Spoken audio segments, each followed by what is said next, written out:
Good evening and welcome. My name is Michelle Edgar, and I'm honored as the program specialist for the Institute of Holocaust and Genocide Studies at Raritan Valley Community College to be co-sponsoring tonight's event with 3GNY. It is critical for us to learn about the past atrocities in order to better understand those who were victims and their descendants who continue to feel the ripples of past traumas. I am also here as a steering committee member of 3GNJ, a third-generation descendant of Holocaust survivors from our New Jersey chapter. Before we dive into tonight's program, I'd like to share a bit about 3GNY for those who may not be familiar. 3GNY, along with its affiliates 3GNJ and 3G Philly, is an educational nonprofit for the grandchildren of Holocaust survivors. As a living link, we preserve the legacies and lessons of the Holocaust.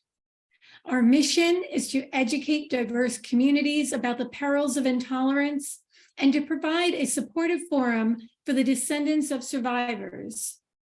I've been involved with 3GNY for many years, and I've shared my grandmother's story with many students and community groups. And speaking of sharing stories, 3GNY has a fantastic 3G speaker training program called We Do, which stands for We Educate. In this 4-week program, grandchildren of survivors learn how to organize and compellingly share their family stories in school classrooms and with companies and community groups. Last year alone, our speakers told their family stories in over 200 classrooms and community settings, building personal connections to lessons and legacies of the Holocaust to over 7,500 students. As descendants of Holocaust survivors, we know that trauma and genocide can impact survivors and their families. With this in mind, we are grateful to have our guest honor Native American Heritage Month and help us learn more about historical trauma on Native communities, its continued impact, and the resilience of Native culture and people. I will now turn it over to Dave Regis, 3GNY's Executive Director, to introduce our guest. Thank you so much, Michelle. And thanks to the Institute of Holocaust and Genocide Studies at Raritan Valley Community College, to 3GNJ, 3G Philly for co-sponsoring and supporting this event. And thank you all of you for joining us this evening to learn together. The impactful work of all of our organizations wouldn't be possible without the support of you, our community. A gift to 3GNY of any amount is very much appreciated and helps us continue offering programs like tonight's. There's a link in the chat, where there will be in a moment, with ways to donate. There we go. And we really just appreciate you being here and supporting our organizations and the work that we do together. You'll receive more information about all of our organizations and our We Do program in a follow-up email after tonight's event. And now I'm really honored to introduce our featured speaker for the evening. Katrina Herne is Turtle Clan from the Akwesasne Mohawk Nation. She is a Canadian certified addiction counselor and a graduate of St. Lawrence College with a degree in social work, as well as a graduate of the Onkwehonweneha Program. Katrina, I hope I did that justice, which is a 4-phase program focusing on traditional healing and specializing in grief. Ms. Herne worked as a counselor at a domestic violence shelter for 6 years prior to coming into her current position. A member of the St. Regis Mohawk Tribe's Healing to Wellness Court, the Akwesasne Coalition for Community Empowerment, and active in her traditional Longhouse community, Ms. Herne uses her cultural background and teachings to provide healing and guidance to clients and community members through one-on-one sessions, healing circles, and cultural activities. One last note for all of you before Ms. Herne gets started. We will have time after her presentation for some Q&A and discussion, and we'd love to hear from you. So please use the Q&A feature at the bottom of your Zoom screen to submit your questions or comments, and we will try to get to them all before the end of the evening. Katrina, we're really grateful for you to be here tonight, and I'd love to turn it over to you to take it away. Thank you for that. You did good. Onkwehonweneha, you did really good. It means the first people, or the way of the first people. So it's our way that we handle our grief and trauma. So thank you everybody for coming. What I'd like to do, and I'm so honored to be here. Like, this is the most nervous I've been in a long time. Just because I just feel so grateful for the opportunity to present to everybody tonight. And we have this prophecy. It's called the Rainbow Prophecy, and it talks about people from different, all different colors coming together in our healing and moving forward together. So this kind of, it makes me think of that. So I'm really grateful for this partnership and this opportunity. So what I'm going to do is I have a PowerPoint presentation. Just for the sake of time, I'm going to read most of the slides. The first one on your own. And then after that, there's a lot of pictures and information. And at the end, if there's any questions, just let me know. And I'll tie it in at the end with an uplifting video, because some of this can be heavy and hard to just walk away from. So I always like to end on a positive note. So with that, let me see if I can share my screen. I did this 3 times in practice, so hopefully it works. Okay, are we good? We can see that. Okay. Looks great, Katrina. Thank you. So I call this presentation "We Are the Seeds," and I'll be talking about the history of residential school, the legacy it left behind, some of the things that we do in our community today to help get through this. Some of it's really tough, so if you need a minute, I totally understand. But going through this over and over again has really helped me in my own healing, talking about it and talking about it.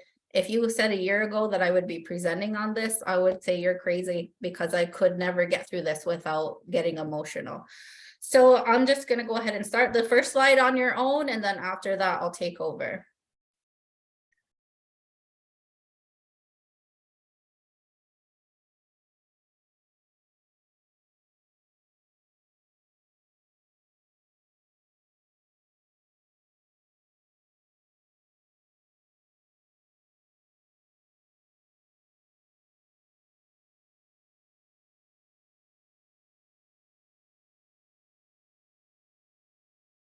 So this is really how it was for us, and it's just a way to put your mind into that perspective of, if anybody can read this and think that's crazy, I can't believe that would ever happen, but it did, and it happened to our people all across our nations.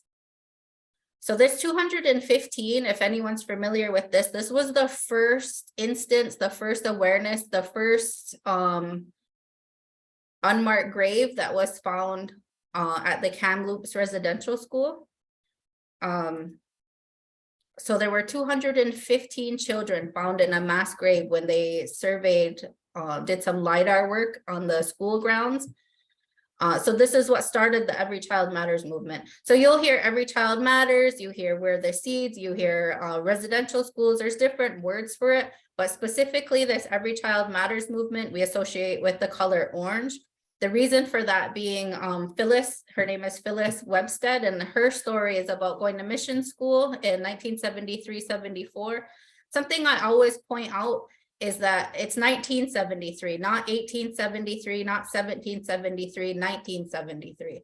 So it's not that long ago. So she talks about just turning 6 years old, and she lived with her grandmother on the Dog Creek Reserve, and she said they were poor. But her grandmother managed to find enough money to get her a new outfit to go to school. She remembers going to the store, picking out a shiny orange shirt, and it had string lace up the front, and it was so bright and exciting. She just felt so good to be going to school.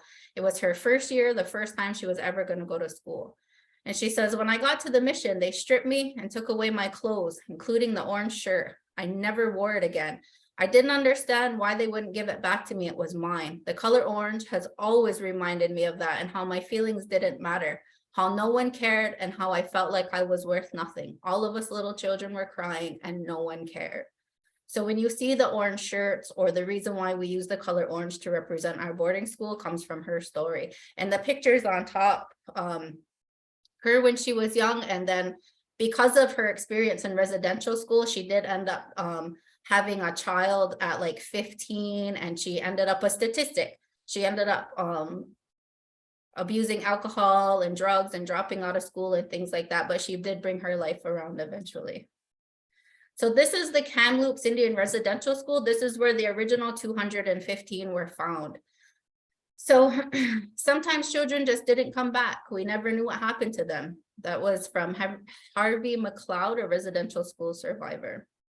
So in Canada, I talk both about Canada and the United States because where I live, we're actually a border reservation. So half of our border is in New York State, or half of our reservations in New York State.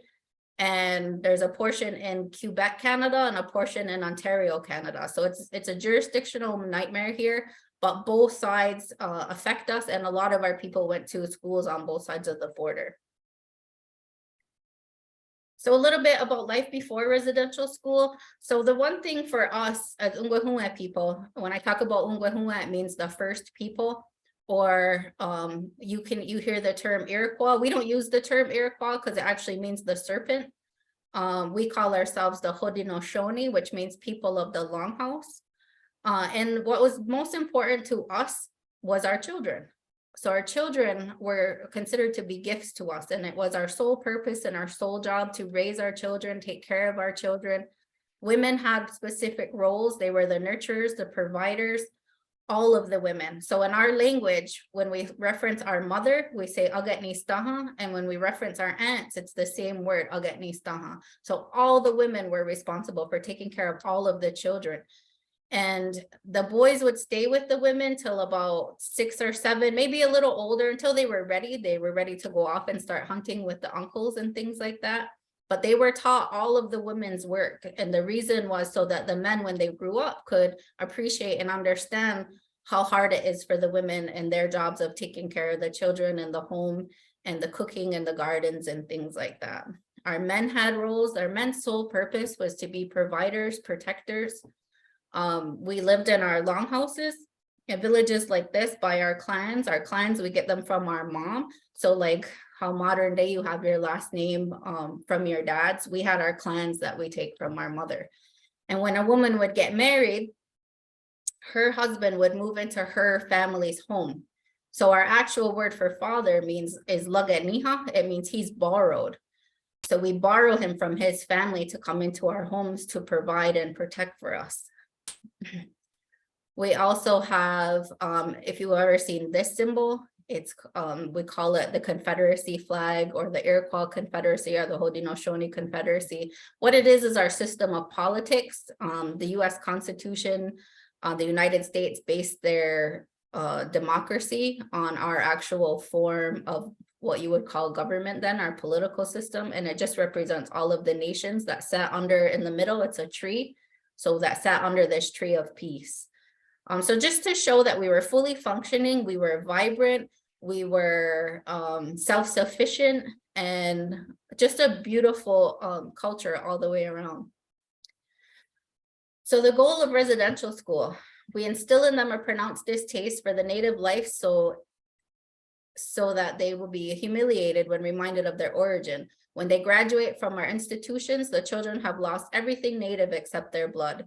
This was Bishop Vital Grandin in 1875. And the reason I show that before picture is because when we talk about residential schools, we hear so much negative language like savages, dirty Indians, like there's so much negative language and around who we are as a people. So if anything is to be done with the Indian, we must catch him very young. The children must be kept constantly within the circle of civilized conditions. This is Nicholas Flood Davin, Report on Industrial Schools for Indians and Half-Breeds, 1879. So this is Carlisle in Pennsylvania. Kill the Indian, save the man, a very famous quote from General Richard Henry Pratt. So a lot of our people from here and from the Iroquois nations or the Haudenosaunee nations went to this school here. That's so many kids.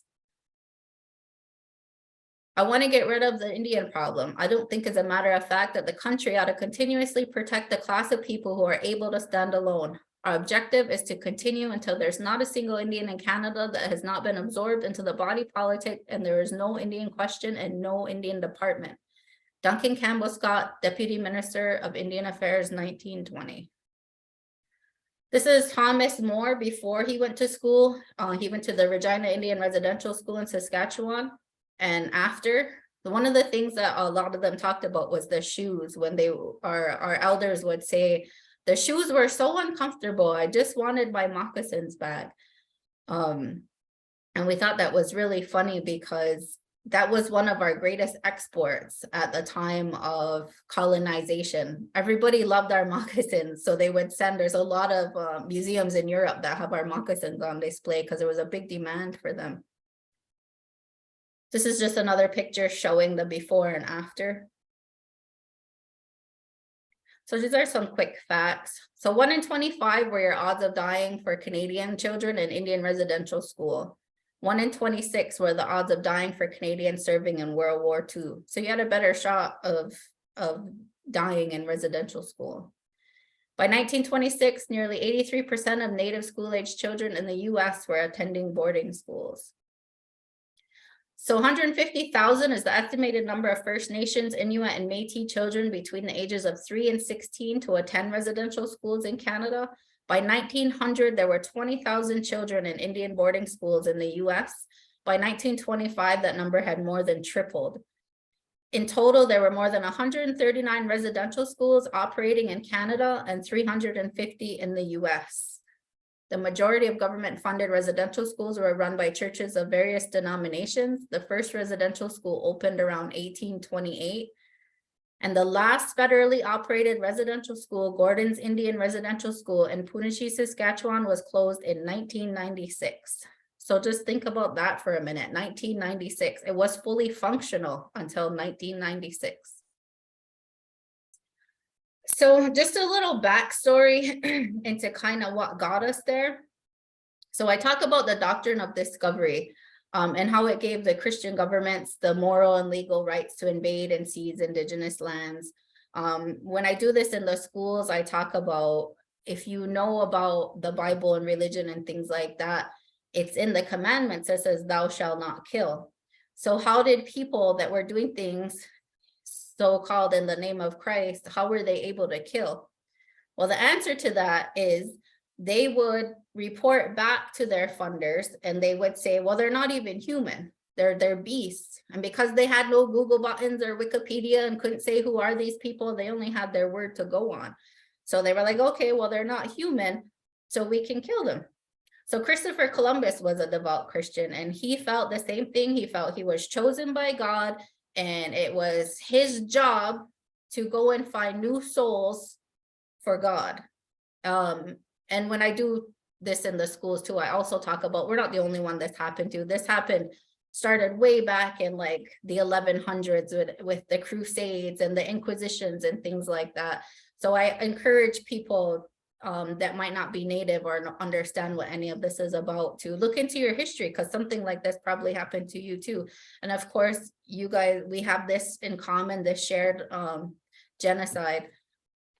So we also talk about when Columbus first came to the Taino people, and they would actually have like this whole scroll and they would read it to them. They would read it to the Taino people and say, do you accept the word of God, or if not, you'll be killed. And they say that out of all the people that Christopher Columbus was supposed to convert, when he had to report back and they said, how many did you convert? He had to say none, because none of them agreed to this part. They couldn't speak the language, so they didn't know what they were saying.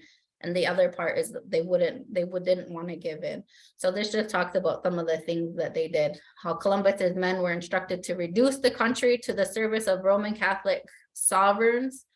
The sovereigns Ferdinand and Isabella. Christians kidnapped Taino boys for slaves, Taino women for concubines. They hunted Taino men with dogs for sport, then killed them.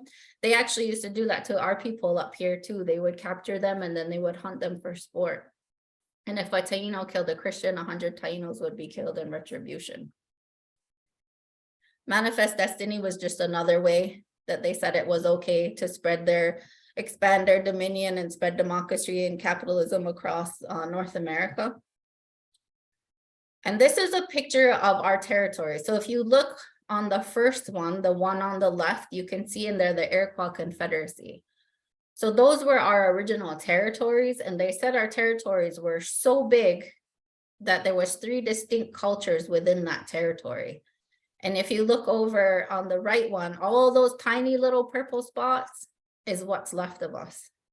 So when you read the books, at the bottom, it has the members on that one and the acreage. But if you read a lot of the history books, they'll say a couple hundred, couple thousand, but really it was millions. There was millions of Native people were killed. This is another example. This is the Constitution or the Declaration. All men are created equal. And then at the bottom, it says the merciless Indian savages.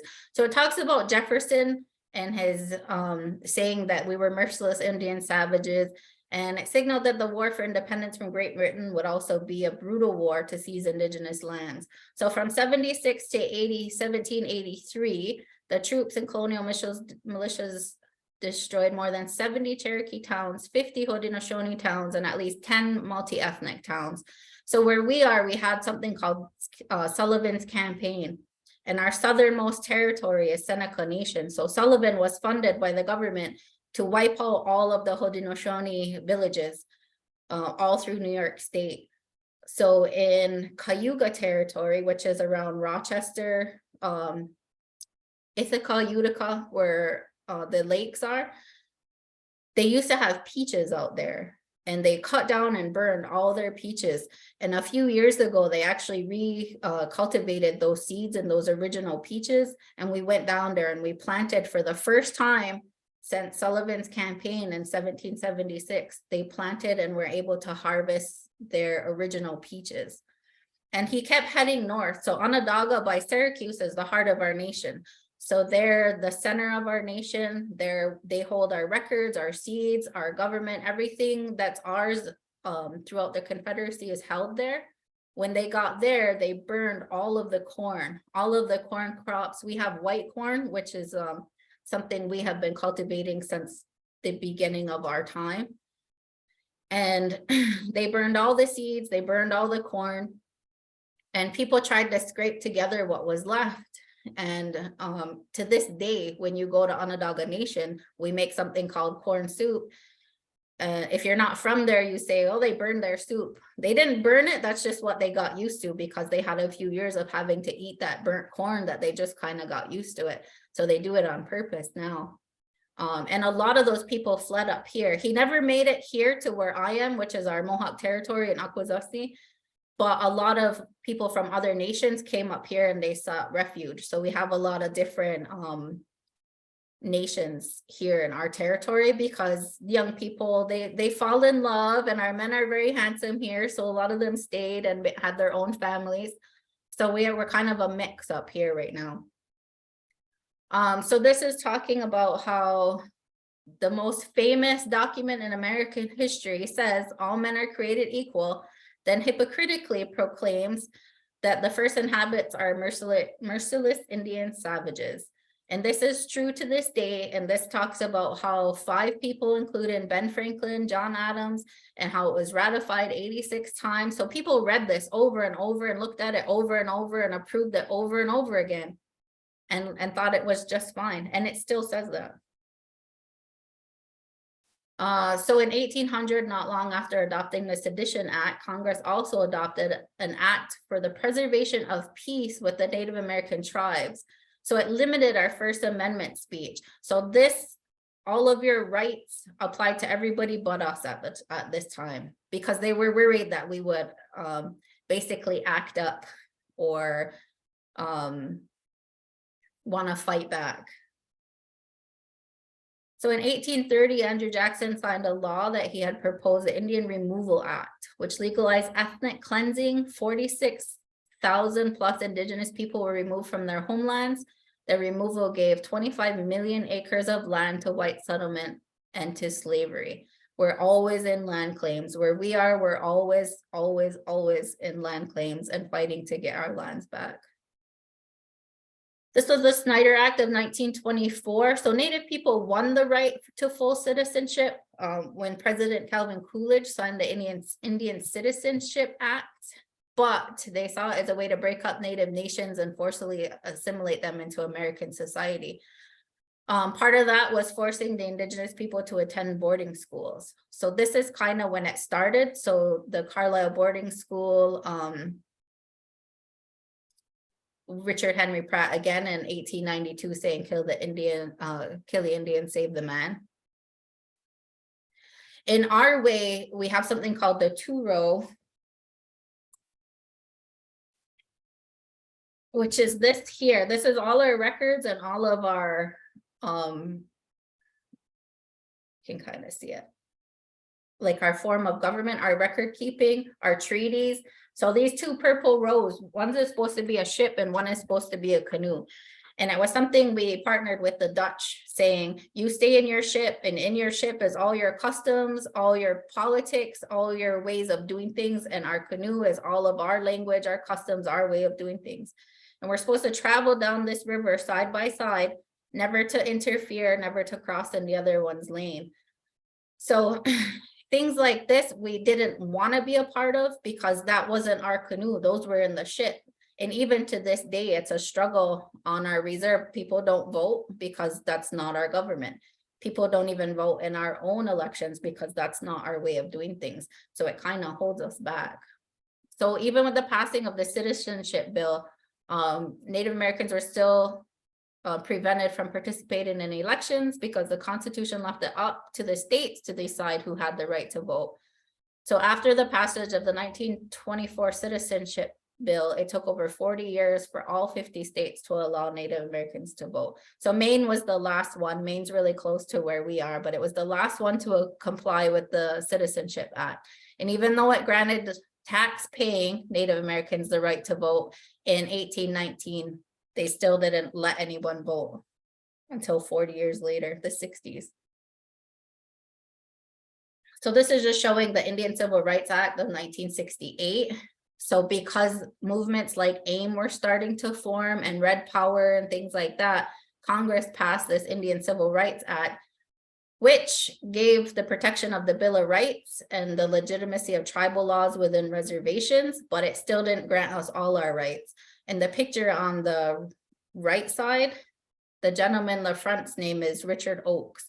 So he was one of the leaders of the siege of Alcatraz. If you ever heard of the siege of Alcatraz in 1969, the state of California has it written that any surplus land will be given back to the Native people and be tribal land. So at that time, Alcatraz was not being used. So the students at Berkeley and UCLA got together and decided to take over Alcatraz. He's actually my uncle, so I think this type of work is in the DNA and in our bloodlines. Sadly, he was murdered at 31 in California, but his wife and his children still live out there. And then in 1978, we had the American Indian Religious Freedom Act. So even though we had were granted certain rights through the Bill of Rights, we still weren't allowed to actually practice our traditions out in the open. So our songs, our dances, all of the things we do today, it was illegal until 1978. Around here, well, for all tribes, eagles are a very important part of their traditions, their regalia. Around here, people have eagle feathers in their car, eagle feathers as medicine.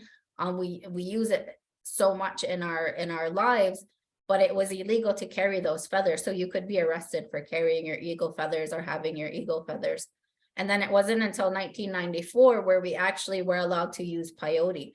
So what would happen is whoever it was at the time, the government agents, soldiers, police, would knock down the teepees and see that they were having their peyote ceremonies, and they would disband them, break them up, arrest them, whatever they had to do. So after a while, the tribes would bring the Bible into their meetings. So when those people would come to shut them down, they would see that, oh, you have the Bible in there, and would leave them alone. So they did that for so long, like for survival, that they kind of forgot their original song. So now when you hear peyote music, they always sing about God. And I always mention when I do this with kids and things like that, that it's not the Bible or the religion that was bad. It was the people who perverted that for their own gain or had their own interpretation. And it's not to cut down anyone's beliefs or anything like that.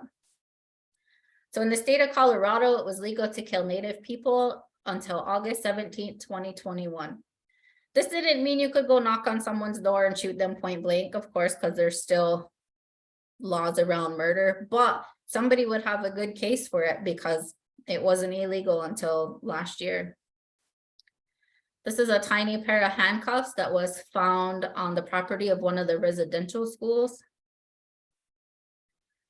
So families would settle just outside the residential school grounds, hoping to catch a glimpse of their children.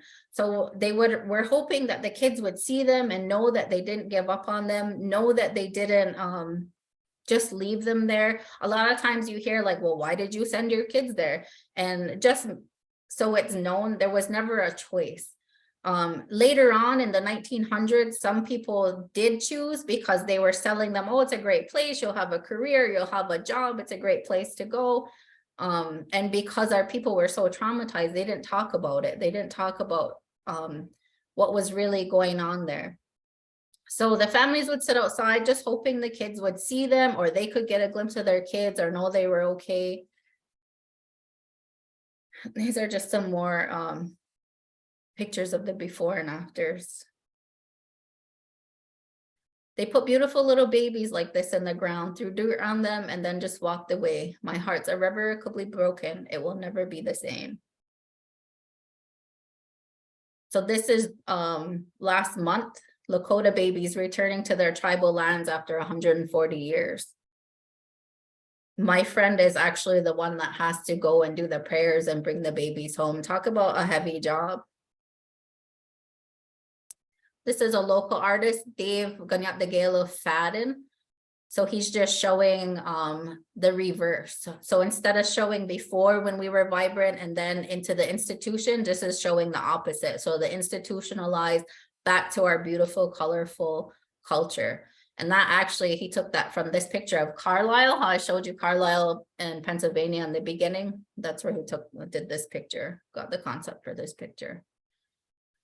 Remember to wear your hair long for those who couldn't. So in our culture, our hair connects us to our spirit world. Our hair connects us. It holds all of our knowledge.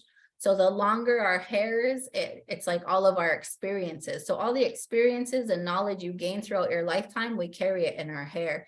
And the only time we would ever cut our hair is when we were grieving.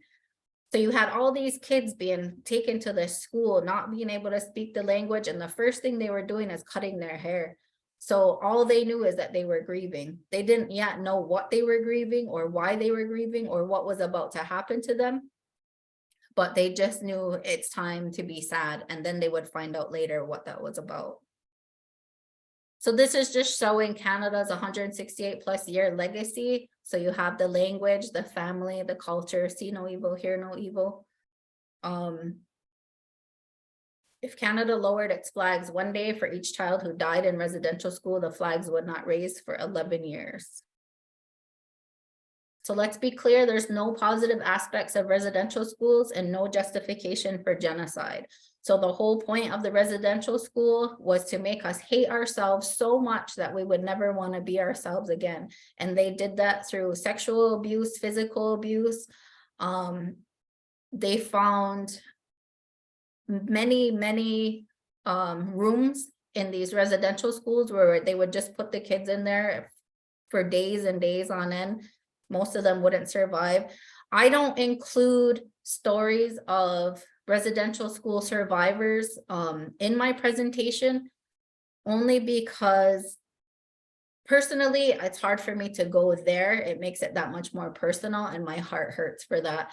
And I think that this presentation itself and showing the timeline of the things that we had went through, it gets the point across. But there are plenty of stories out there. If you want to look them up and read them on your own, just have to look up any residential school survivor. And there's a lot of videos out there too. So in 1952, only 70 years ago, you could buy a native child for $10.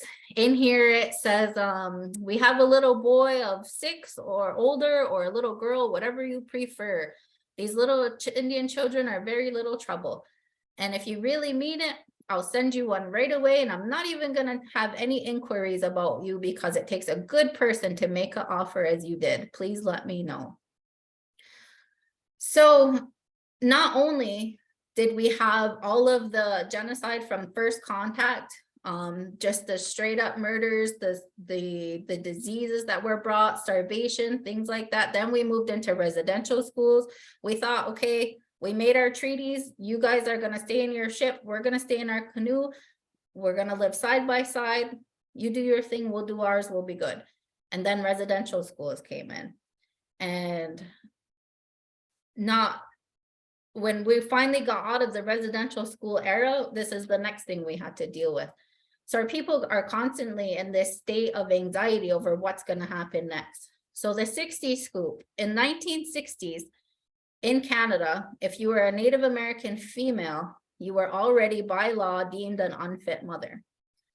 If you were a non-Native woman and married to a Native man, you had status. You were automatically an unfit mother. So they would come and take your kids and put them into foster care, and you would never see them again just because you're Native American. This is some of the nurses with the babies. So what we're finding in this community, a lot of these babies are finding out where they come from. And they're coming home, and they're coming home telling us, because I work with Adult Protective Services here, and they're coming to us saying, like, I always felt something was missing. I always felt like I didn't belong. I knew I didn't look like my siblings or my family. And I just lived my whole life with this big hole in my heart.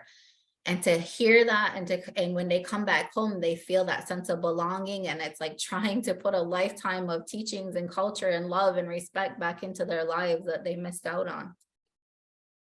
This is an actual book that was in print from the 60s scoop, Indian Babies and How to Keep Them Well, from the Department of the Interior, the Office of Indian Affairs. This book, 1916 is the date on this book. This is an artist from Saskatchewan. His name is Kent Monkman. He is the artist and the curator of his, I think it was called Shame and Reconciliation is his piece. He calls this one The Scream. So this is what it's showing, the 60s scoop, and how the Mounties came in, the RCMP, the priests and the nuns, and how they just rounded up all the kids, just like they're showing in the picture. This one's called A Mother's Grief, same concept. And what he does is he tries to tell the history of Canadian Indigenous people through their eyes. This is just a letter talking about Mr. Gambler, who came and took his kids out of residential school. And this is from 1935. So he went and picked up his kids and he took them home. So this is a letter saying he took his kids, he's not bringing them back, so cut off his rations immediately. So again, when we talk about why did we let them go? We definitely didn't let them go. And when we tried to get them back, that's what they would do: starve us, cut us off of everything, cut us off of our rations, imprison us. This is talking about a study. I'm not sure if anyone's aware of this, but this Wrestler and Diaz, they really wanted to figure out the link to a lot of the problems they were seeing in the inner cities. Like, they knew that these cycles continued in certain places with certain factors and certain families. So they wanted to know why. So they did this study with mice. And what they did was they had a mouse, and they had this mouse smell like it's either peaches or cherries. The name is on the bottom, the acetophenone. But they said it smelled like cherries or peaches. And when they would have the mouse smell those cherries or peaches, they would shock it. And then the mouse would go run and hide in the corner. So they did this for a little while. And then they bred that mouse. So taking the baby from that mouse, they had it smell, expose it to the same smell. They didn't shock him, but just having that smell, that mouse would go run and hide in the corner. So they did this again and again for 4 generations. They bred that mouse. So the 4th generation of that mouse, having never been shocked, when it would smell the peaches, would still go run and hide in the corner. So this was the beginnings of them studying the intergenerational transfer in our DNA. How does that carry over? So the intergenerational, so residential schools left a legacy of shame, humiliation, and pain by not only forbidding Indigenous children to speak their language, practice their culture, but leading them to believe their traditional ways of life were primitive and worthless. The same message was echoed in the public school systems of the country. So not only were the Indigenous people in the schools being told, you're worthless, you're dirty, you're good for nothing, there's nothing good about you or your culture, the mainstream schools outside where the Indigenous people or Native people weren't going were being told the same thing. Those Indians over there are this, and they're worthless and they're dirty and all of that stuff. And the lack of exposure to a loving family life and nurturing community introduced dysfunctional family settings and behaviors once survivors left the system. Harmful actions that took place in residential schools were repeated and passed to children and grandchildren as survivors raised their own children based on how they were raised. This is where we are today.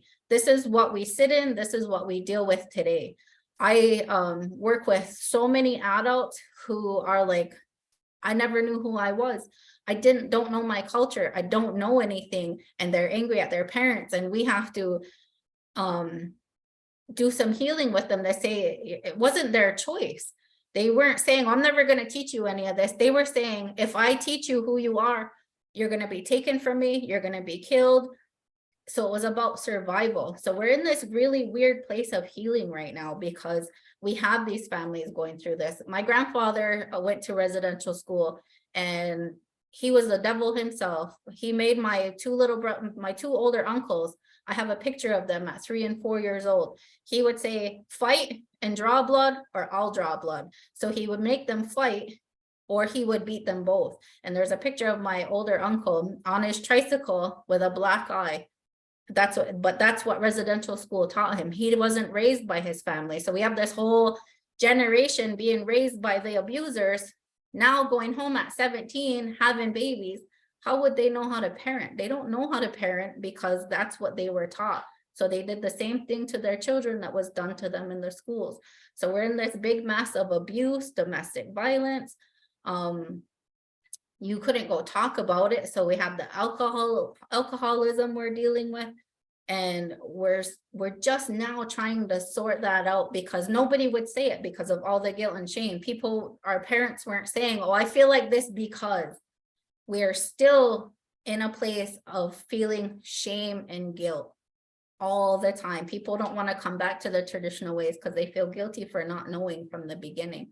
So a lot of the work we're doing now in this community is all about that forgiveness, healing. You know better now, let's do better, and trying to pull us out from this trauma. So this in turn has created a ripple effect of intergenerational trauma, like I said, continued over the generations and the things we just mentioned, the alcohol, drug addiction, unemployment.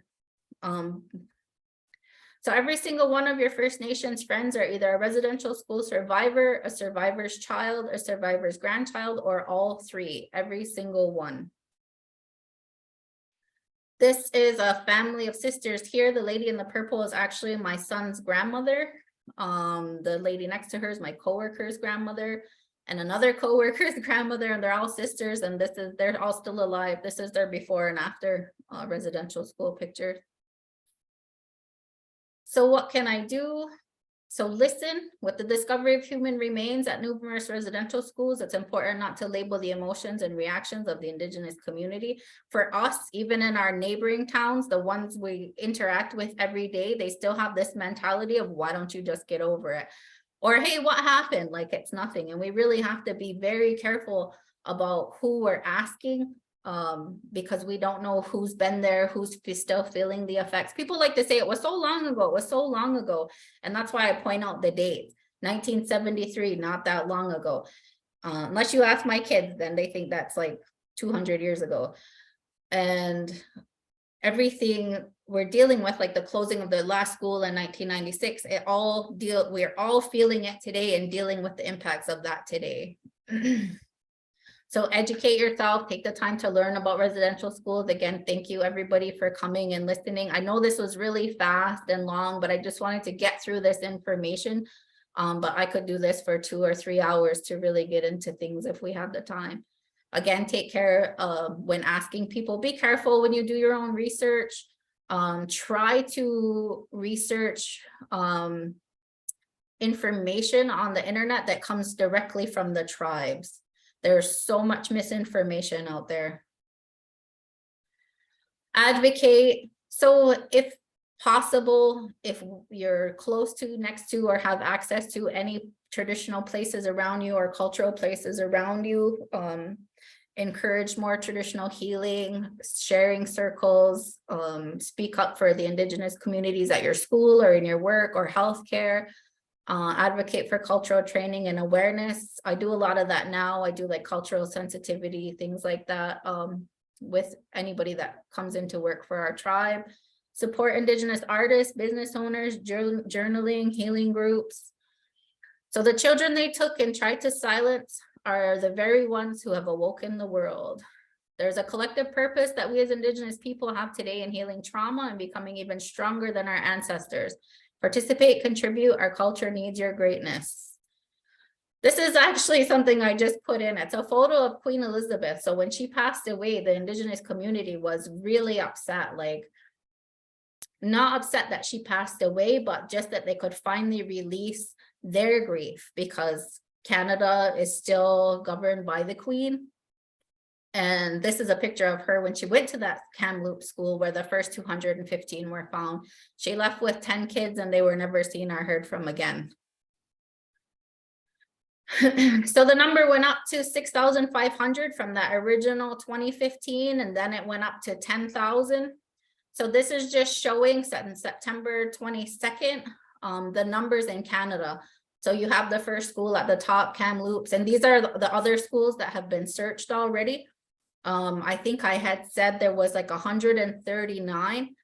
So these are our numbers, and we haven't even gone through a quarter of the schools yet. So you can imagine how much those numbers are going to raise. And the American side is included on this one. Again, 350 schools. There's about 10 or 12 schools on here. There's so many more left. This is going to be a really sad time for Indigenous people until they're done, because every time they go to another school, every time they find 1 baby, 10 babies, 200 babies, we feel it through the entire nation all over again, and we're grieving all over again. Our nations are going to be grieving for a while.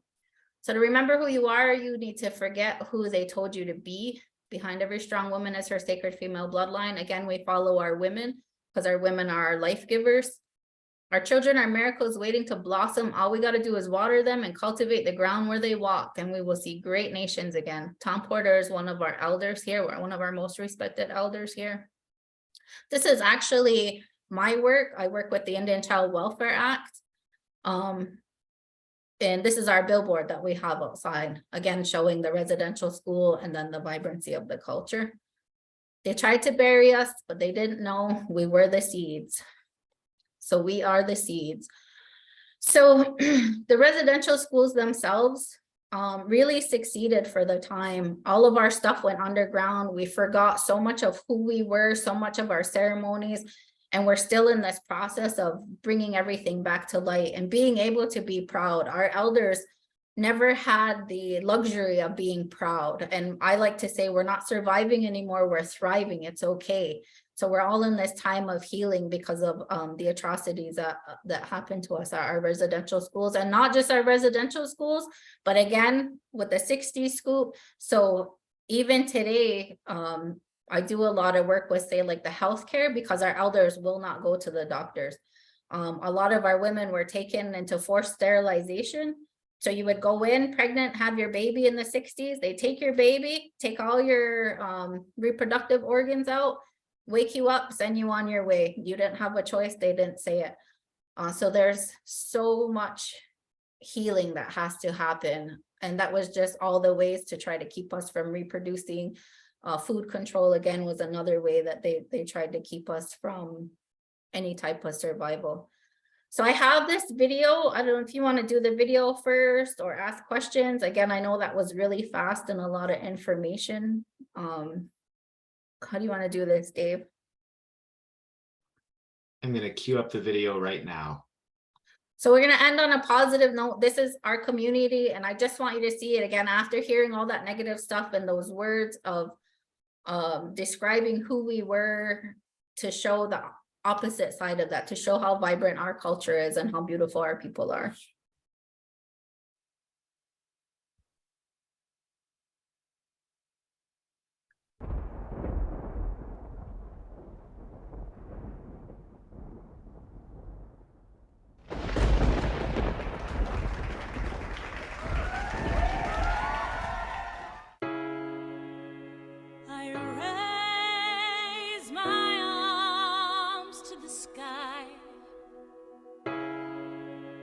Oh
Thank you.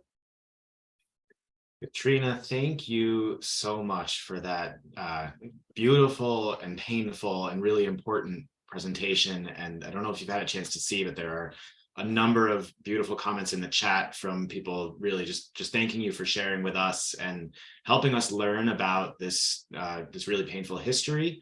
And I love being able to end with that video and seeing the kids embracing the culture and dancing and the vibrancy of what is coming back, as you said, this kind of resurgence of culture.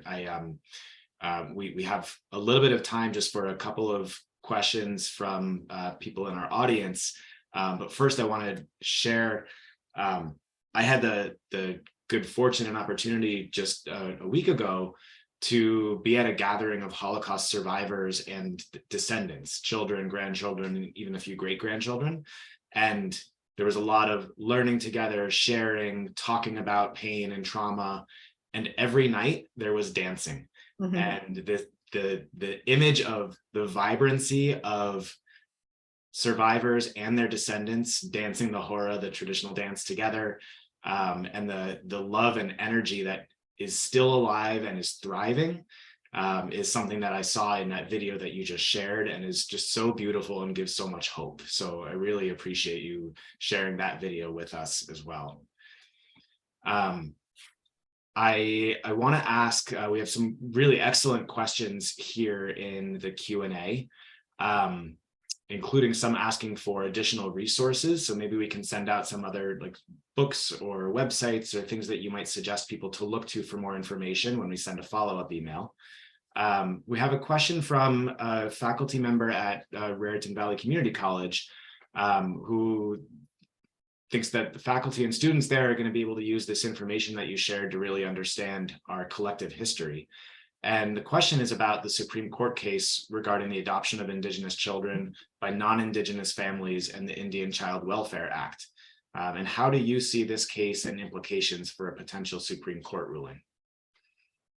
Well, they're saying now that they probably won't get a decision until maybe June, because they're really deadlocked in this. Because on one hand, they're saying like it's racist to non-Native people, but it's so hard. And this is one of the hardest parts of my job, is trying to get someone to understand something they will never feel. And that just comes from being Indigenous. And I'm sure it's the same for you guys. Like, you can't know what you haven't gone through. So how do we translate that into a way that these people in the courts can understand? It's something that only comes from here. There's no words, there's no way, it's from here. And how do you get people to feel what you feel when they haven't had to go through those things? So we're hoping, because again, we're here where I work, we see it every day. We see the impacts of these families and kids coming home, feeling the emptiness, feeling like they missed out on their entire lives, and you don't get to go back, and you don't get to, you know, you can just make do with those last few years when you finally find out who you are. So we know from residential schools, we know from the 60s scoop that culture is so important. And when that's taken away from you and you feel that emptiness, you're going to fill it with whatever makes you feel good, whether it's drugs, alcohol, crime, gambling, sex, whatever it is. So if they do away with that, we're just going to see those numbers get higher and higher, because that's not going to change. It's not like they're all of a sudden going to feel whole because there's no ICWA. Mm-hmm.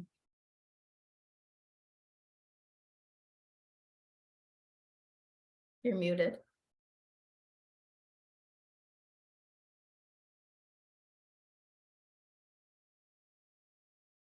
You're muted. Oh, thank you. Sorry about that, Katrina.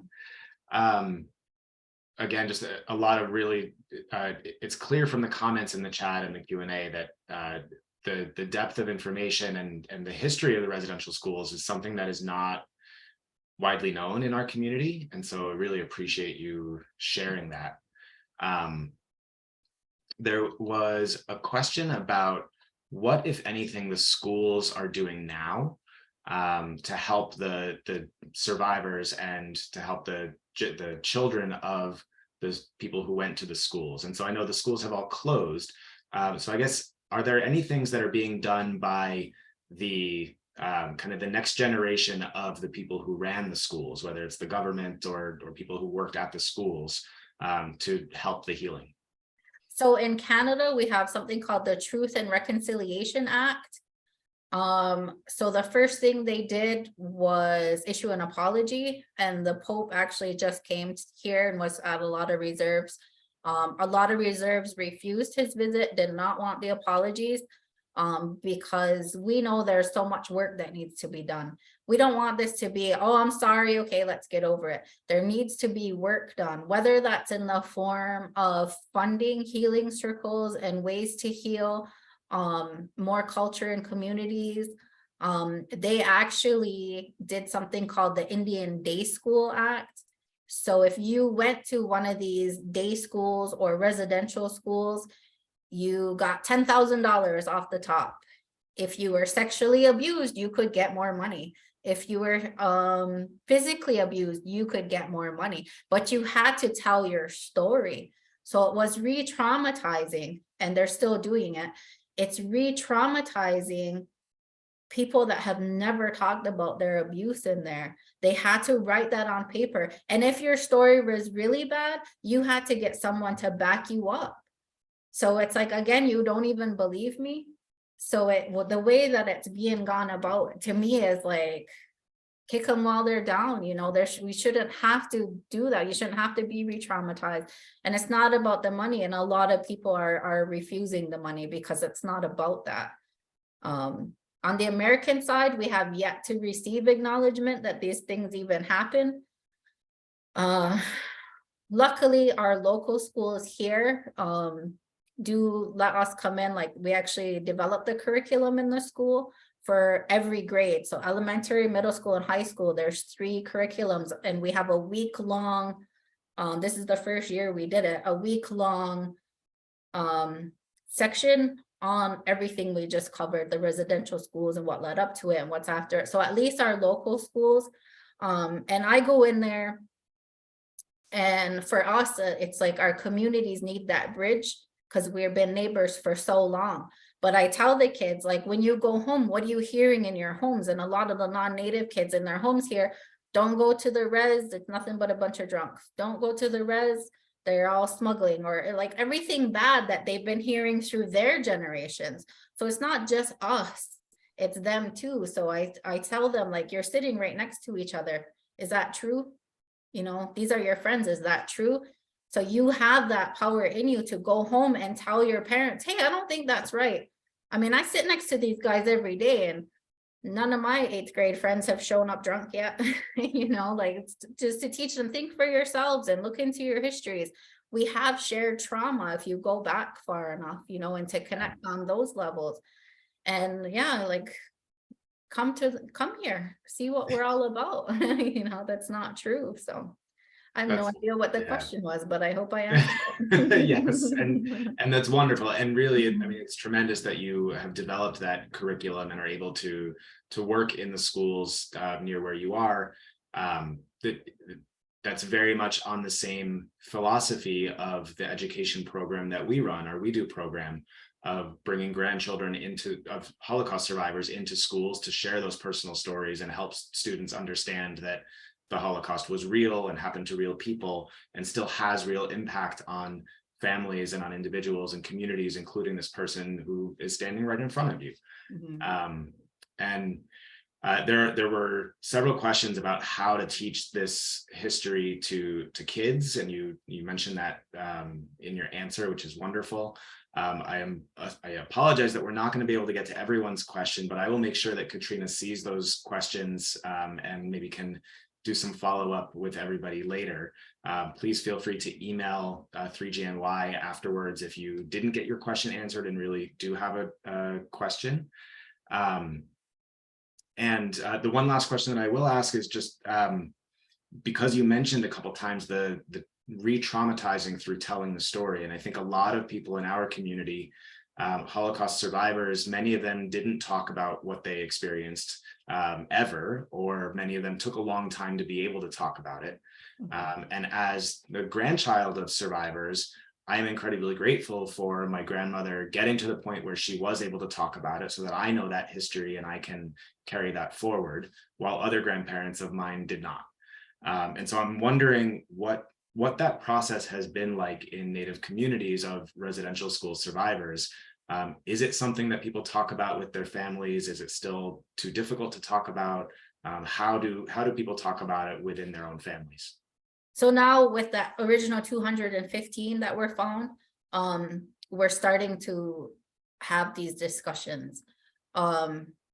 So one thing, going back to the school question, in those communities, a lot of them, like the Kamloops, had offered the school to turn it into like a youth center or something, but the Indigenous people are like, we would never ever want to step foot in those places again. So a lot of the Canadian communities did try to use those schools for something productive in the communities, but the best thing that's happening is they're bulldozing them. They just bulldozed another one yesterday because we want that part to be forgotten. We can't move forward if we keep going back to the same buildings with the same triggers and the same traumas and things like that.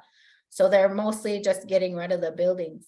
And in our community, that's why we say we are the seeds. That's why we call the children that were found the seeds, but because without them being found in the ground like that, we wouldn't be having these conversations.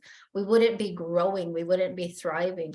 So in this community, we try to give our elders as much platforms as we can to share their stories if they wish, to always make sure we acknowledge them. So we're always saying, hey, we see your pain. We know where it came from. And we're here if you need us, but we're never pushing, never pressuring, never saying like, we gotta heal, talk, whatever. But programs like mine, we have a few different traditional programs in the community. My dad actually runs a men's program that's all culturally based. So there's a lot of resources. We're fortunate enough to have many, many resources in this community, especially because we go in so many jurisdictions. For me, I was raised Catholic. I went to church school, did my first communion. My grandmother was a Sunday go to church lady. And I was such a good kid in school. And when in church school, I got in trouble every day. I can't tell you how many times I got hit with a ruler, and, but I got in trouble because I asked questions, because a lot of it didn't make sense to me. And that's just my nature, to be curious. And then when I was exposed to our traditional ways in our Longhouse, when I walked in and heard that music, something inside me just came alive, and I felt it. And I felt like I am home. This is where I belong. And I connected. So since I was a little kid, I think I was like in 3rd grade, and we had to make a diary. This is what I said I was going to be doing when I was an adult. So I've kind of always had this. Once I felt that, once I was moved, I wanted to share it with everybody. Like, you got to feel this. It feels great. Come on in and sing with us and dance with us. And then I took it home to my grandmother, who was a school teacher. And I said, you're so book smart, but what about this? And she never had the opportunity to let that side of her come out. So, but she now goes to Longhouse. My entire family is traditional now. They all go to Longhouse. They all go to ceremony. They all practice their traditions. They're all in a healing field because of just that, having that conversation. So in my job, that's what we do. We have something called rekindling old ideas. So we take all that knowledge and we just share it, and we put those roots back in. We keep saying that tree is only, as strong as its roots. So we strengthen those roots to, this is who we are, and we put that pride back in, and then go home and they have their conversation with their families. And our community is pouring so much funds into culture and classes and the revitalization and safe places and healing and talking circles, and just doing everything we can to support each other. Mm-hmm.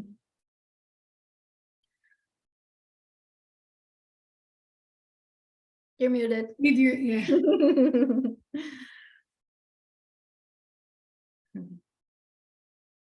You're still muted, Dave. Oh, thank you. Katrina, we just want to thank you again for a tremendous presentation. I'm going to share the chat, or I saved the chat so that we can share the messages with you in case you didn't get a chance to see them this evening. And really, to everyone who joined us tonight, thank you. Thank you for being here to learn with Katrina and to learn together with all of us. It's clear that it's really important for us to continue our learning and being able to support our community members, to support each other, and to be able to advocate together. Yes, Katrina. I just want to say something really quick. In our way too, it wasn't about being native and non-native. It was about anyone who was willing to accept this, what we call a message of peace, or going to let go of our great law of peace. So these different ways that we heal aren't specifically for our people. We offer this healing to anyone that's willing to come in. We say sit under the shade of the tree of peace. And so if any people are looking for a different way or try a different way to heal, we have so many healing ceremonies here and so many things that we open to anyone that's willing to come in and has our shared trauma. So I just wanted to put that out there. Thank you. That's wonderful, right? Because we all have different traumas, but it's important that we can support each other and find ways to heal together. So thank you again for sharing with us. Thank you to everyone for joining us and learning together. We will send a follow-up email tomorrow with some resources for you to learn more about what Katrina shared, as well as more about 3GNY, 3GNJ, and 3G Philly, and the Institute of Holocaust and Genocide Studies at Raritan Valley Community College. We are really grateful for your support for this program and for all of our programs. And again, we hope to see you at another program soon. And thank you for joining us this evening. Thank you. Thank you.